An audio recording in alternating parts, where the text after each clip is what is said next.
Welcome back. And if you're thinking today is just the guys, it should be just the guys, but today it's going to be just the girls. It's a special edition takeover of just the guys because you, the listeners, asked the question. You wanted to hear from men who had later in life diagnosis, and you've also been asking questions about having a segment of women who are later in life diagnosed to talk about that later in life diagnosis. But I am joined by my daughter, Sydney, as well, who was the anomaly here, who was diagnosed as a child. So we'll talk a little bit about that. So, first of all, I didn't script it, y'all. I forgot to tell you first, you're going to introduce yourselves. But on the call today, we have someone engaged, someone who's been married for several decades. We have married to neurotypical, we have married to neurodivergent, and various age demographics on the show today. And I don't even know if I introduced myself. I'm Dr. Stephanie, and obviously I am not Dan today. Okay, so let's start with just a brief introduction of who you are, whatever you want to say about yourself to the listeners. I will start with Sydney, the youngin on the call. Hi, everybody. I am Sydney Holmes, soon to be Roberts. I am the engaged member of this little panel here. And as my mom said, I was diagnosed as a child. I was diagnosed at the age of 6 and re-diagnosed at 16 as a part of a study. But yeah, that's me. Hi, I'm Sarah Casburn, and I'm actually from Canada. And I am diagnosed with ASD, as well as my husband and 2 children. Been married for over 20 years. And I also am a founder of a neurodiverse virtual clinic that supports with neurosensory enrichment and nutrition. Hi, I am Julie. I was diagnosed with Asperger's syndrome. Actually, it was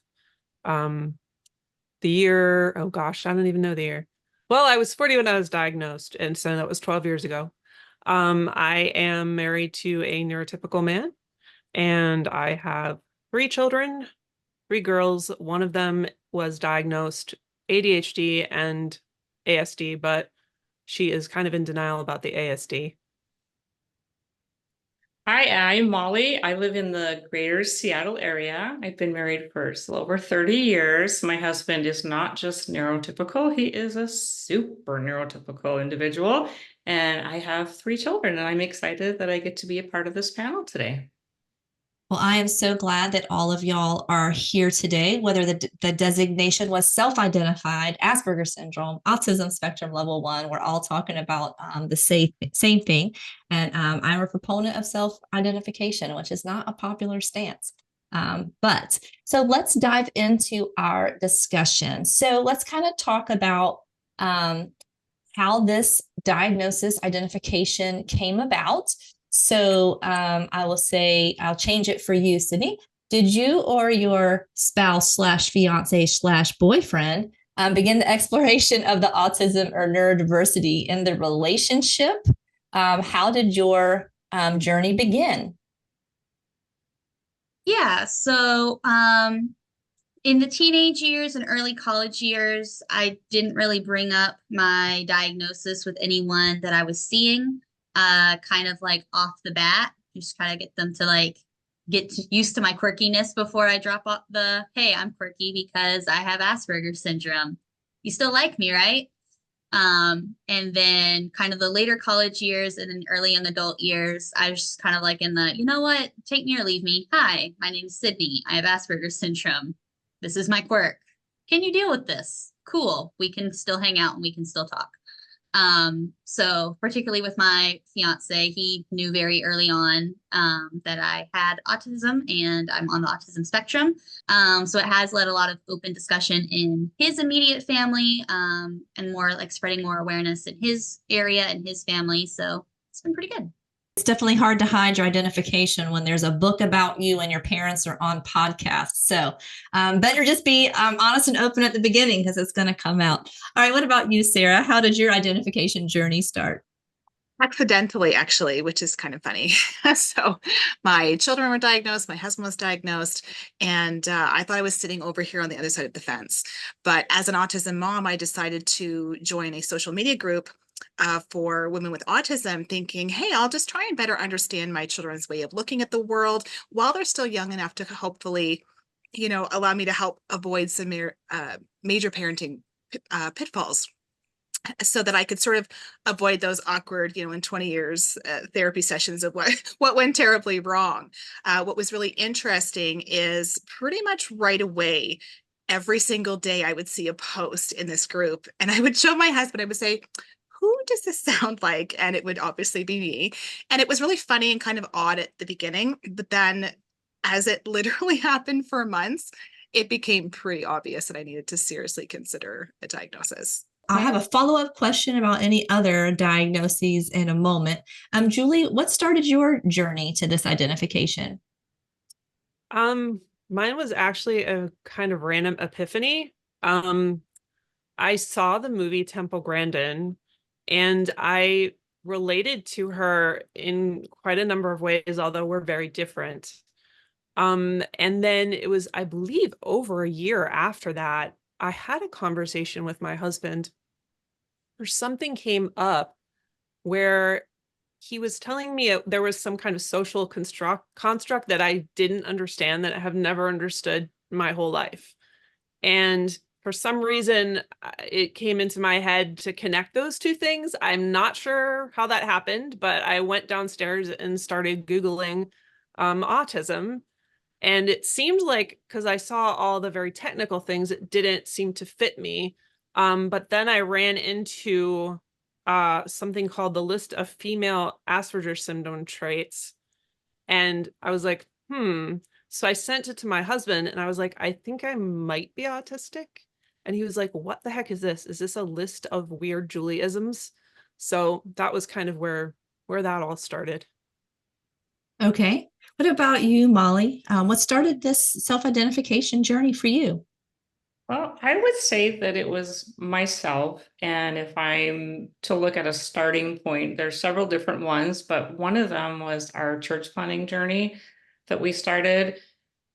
It was just a difficult thing, starting a new church. And I think I just started realizing that there were struggles in our marriage that I didn't understand them, and I wanted to. So what does anyone do? I'm Googling, reading different things, and I found like this self-assessment test, kind of like Julie, you were talking about. And that's what I did. And honestly, I just have like a self-diagnosis. I went and saw somebody, was very short, like an hour and a half meeting, but I don't have an official diagnosis. I just know that that's me. It fits you and you're learning from it and better kind of understanding relationships through that lens. Would that be accurate? Yeah. Yes. So since we're talking about women and daughters, I'm neurotypical, but I call myself a neurodivergent ally since I'm married in and the mother of someone on the spectrum. So I'm going to toss this question to Sarah and Julie about whatever you want to share about your daughters. So Sarah, for you, there's going to be a whole interview with Sarah and I coming up in the fall where she talks about her business and more of her journey.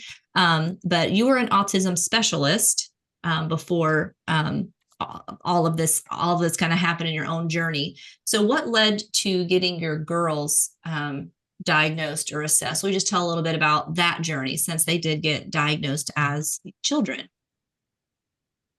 Yeah, it was actually my youngest daughter. She was 4 years old, and we had sort of had a mix of both medical and behavioral issues that had been sort of longstanding for those 4 years.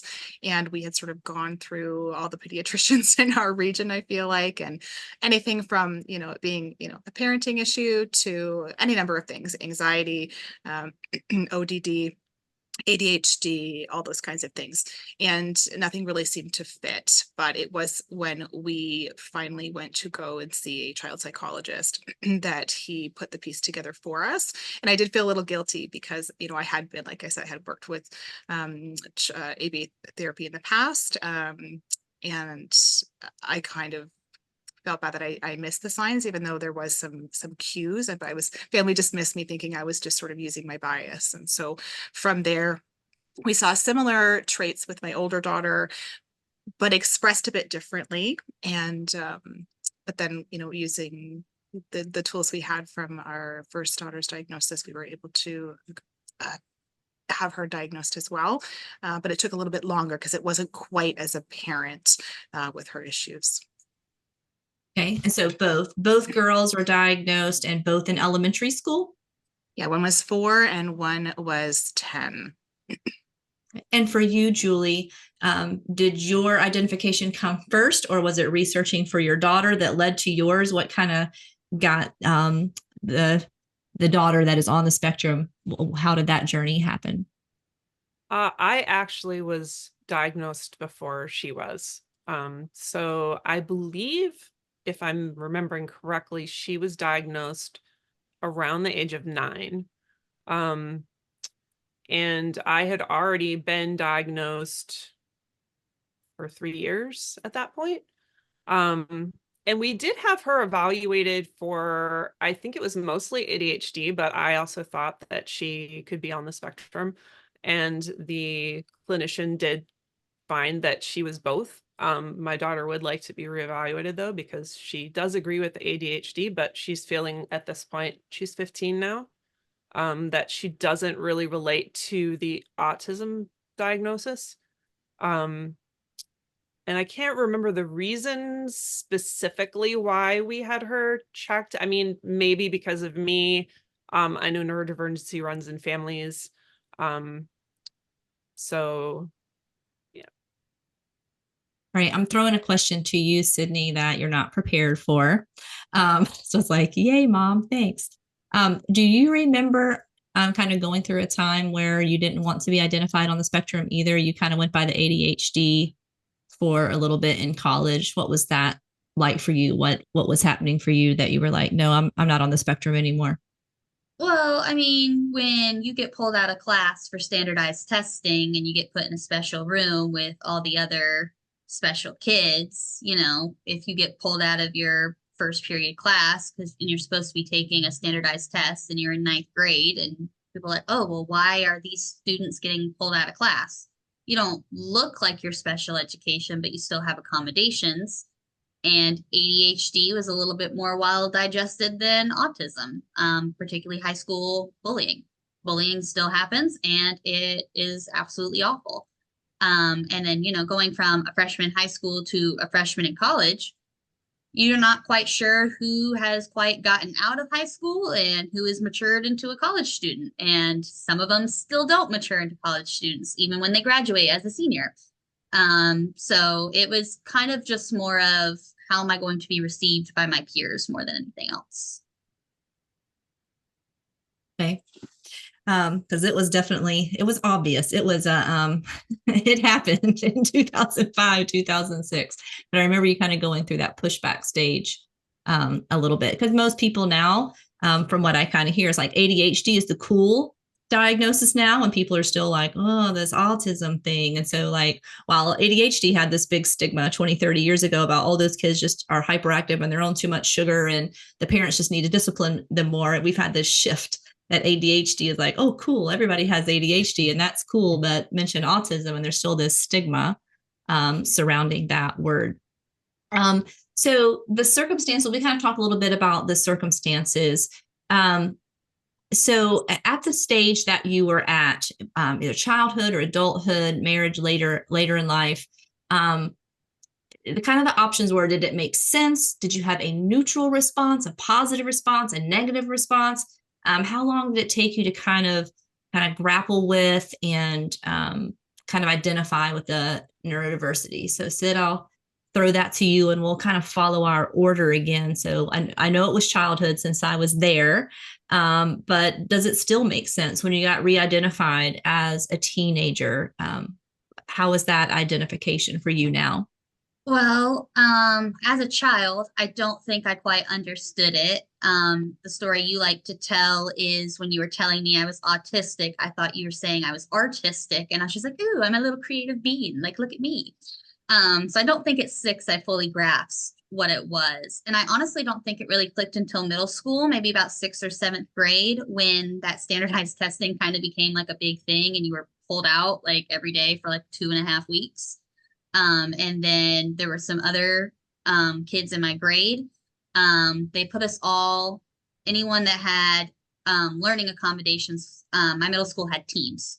So we figured out which one of the teams in middle school was the special education team without being the special education team. And it felt singled out and isolated. So I think middle school and that re-diagnosis, that was probably more of a negative. But I mean, just like autism itself is a spectrum, I think your response to it as well can be a spectrum. I think you can go through a period of a negative response. You can go through a period of, this is who I am, I'm proud to be who I am, and have a more positive response.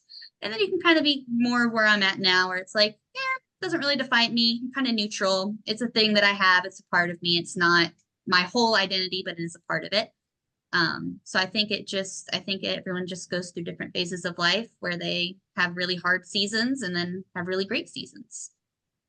Sarah, what about for you, this journey? What was your roller coaster of positive or negative, especially as an autism specialist and the girls getting identified? If you're comfortable, will you talk about some of the other misdiagnosis that you were given before you finally got this identification?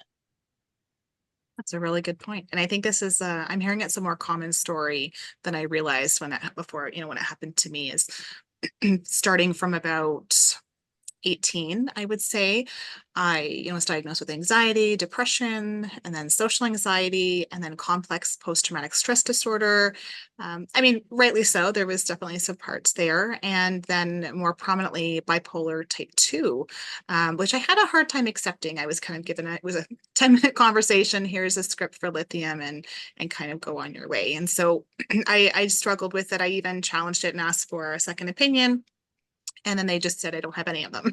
So for a long time, it was, for the better part of 20 years, I really didn't understand what was going on.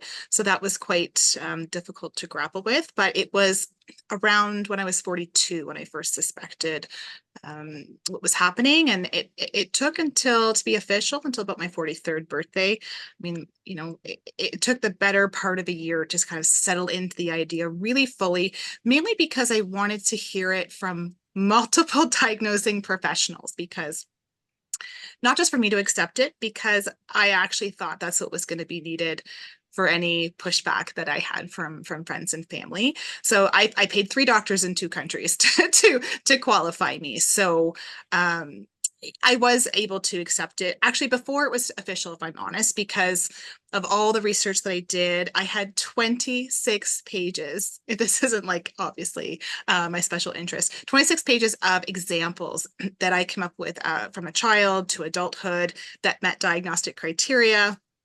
And I think I was more nervous that they were actually going to tell me I wasn't, and that I was going to have to fight for it. But thankfully, one of my diagnosing doctors was a late diagnosed female. So she was able to engage the process with me from a lived experience perspective, which was a huge blessing. And to answer your question, if it was positive or not, I really do feel that it was positive for me, because it helped me to find a community of other women that actually understood me for once in my life, rather than just sort of that emotional and physical isolation that I had really endured over 4 decades socially. It helped me accept myself and release that self-loathing component that I had been harboring. I already knew I was different, right? And so it actually was affirming to find out why, and it helped my self-confidence, which is really interesting because, there's a sense of fear sometimes, I think, for maybe caregivers or partners around these labels, because people are concerned it's actually going to make someone feel bad about themselves. But in my case, it sort of had the opposite effect. And it also professionally helped me because, I'm better able to connect with the autism families that I work with in private practice, because I can contribute to that conversation as a neurodiverse individual. So I can also better advocate for a child or a partner. I can spot things maybe better from lived experience perspective. Thank you. Julie, what about you? You kind of found it as you were kind of searching. So now having that applied to you, positive, negative, neutral, up and down? I think for the most part, it's a relief. And similar to Sarah, I actually was diagnosed by 3 different professionals because I wanted to be super sure. And I know that is not something everyone can do. So I am very thankful now at this point. I did not realize I just happened to live in a location where there were some autism professionals that were able to diagnose me. So with the first woman, I sat down with her for a good hour and a half with, and she had me fill out a bunch of stuff and bring it with me. And I came in with every piece of evidence I could find for why I thought I had Asperger's. And at the end of it, she was like, well, I think you have moderate Asperger's. And I was like, oh my gosh, it was a relief, because it meant that everything that I didn't get or couldn't do, there was a reason for it. And things that were harder for me than other people, there was a reason for it. So for me, it was just very affirming to know that it's a different way of being. And like Sarah said, I already knew I was different, but I didn't know why. And that's only one of a couple of things that make me different from other people. I have other oddities about me, but I'm actually really thankful that I got diagnosed. What about you, Molly? Yours is more of a self-identification, just seems to make sense. Finding that, how did you respond? Well, it did take me quite a while to process, but initially I felt relief. Like, I had found that missing puzzle piece. The biggest part of processing for me revolved around discovering how to own this part of me. Because it would have been, to take that information that I had and use it as an excuse anytime something uncomfortable came up in my marriage specifically, but in my life.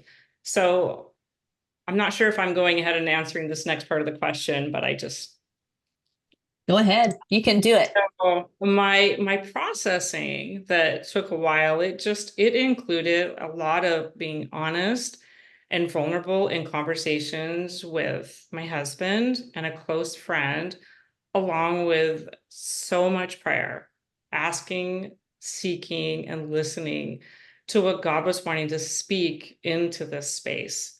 Accepting this about myself literally was just instant for me. Reading and that, it was just instant, but it took my husband years, which it did confuse me, and his lack of accepting confused me, and I think caused some self-doubt in there, even though like deep inside was completely fine with it.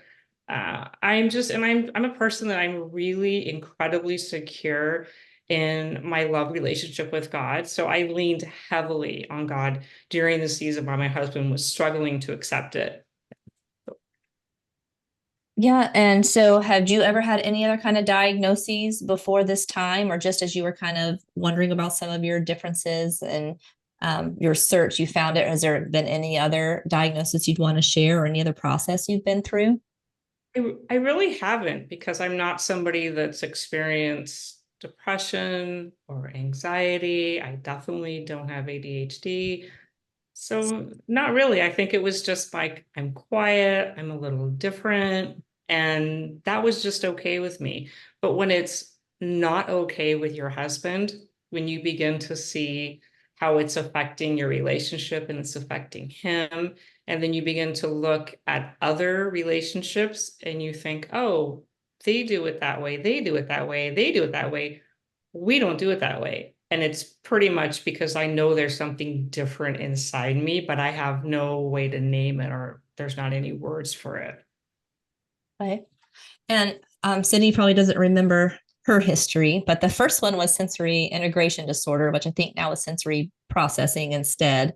They said ADHD. I still dispute that. I don't see the ADHD.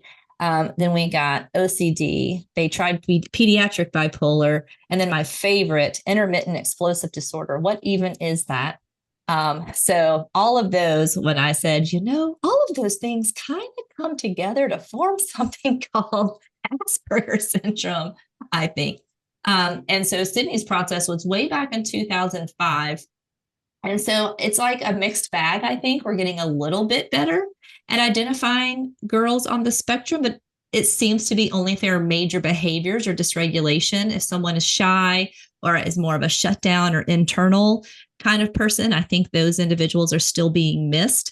And so really, in Sydney's case, she had to be a challenge to the teacher for it to go any further, that there was, something to look at. And so we used to say that it was like 10-1.